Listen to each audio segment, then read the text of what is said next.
On a vendu à la masse l'idée que le mariage repose sur l'amour et la fidélité. Mais si tu ouvres les archives de l'histoire et les articles du Code civil, tu découvres une autre vérité. Le mariage n'a jamais été construit sur la fidélité. Il a toujours été une affaire de patrimoine, héritage et contrôle social. La fidélité, ce n'était pas une exigence d'amour. C'était une contrainte imposée aux femmes pour garantir la filiation, pendant que les hommes jouissaient de libertés tolérées. Antiquité et monde ancien. Alliance, pas fidélité.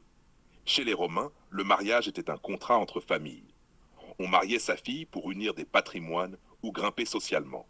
L'homme pouvait avoir concubines et esclaves sexuels, sans que cela choque.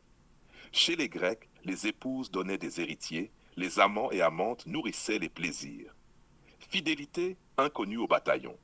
Le vrai mot-clé était succession. L'acte 2.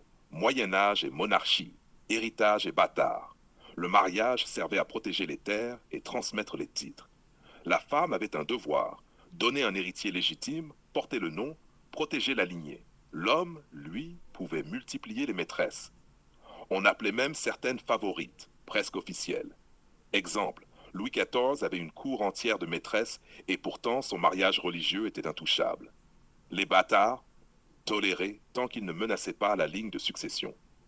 Ici, la fidélité était un outil politique pour les femmes. Pour les hommes, une variable facultative. Numéro 3. Révolution et Code civil. Le mariage devient contrat civil. 1804, Napoléon impose le Code civil. Le mariage n'est plus seulement religieux, il devient un contrat civil. Ce contrat définit le régime matrimonial, séparation, communauté de biens, la transmission du patrimoine, la filiation des enfants. La fidélité apparaît comme une clause symbolique mais pas centrale. En pratique, ce qui compte dans la loi, ce sont les biens et la succession. L'amour en façade, le droit derrière.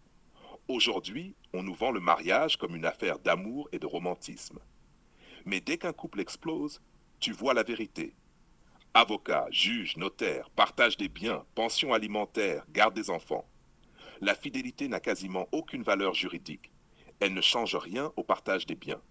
La morale dit on se marie par amour. La loi dit on organise la propriété et la rupture. Contrat social des pauvres versus fiction des riches. Chez les pauvres et classes moyennes, la fidélité est obligatoire car elle protège l'équilibre fragile. 2 salaires pour un crédit. Une séparation ruine. La fidélité est vécue comme une chaîne de survie. Chez les riches et le top 1%, la fidélité est une mise en scène. La fortune protège.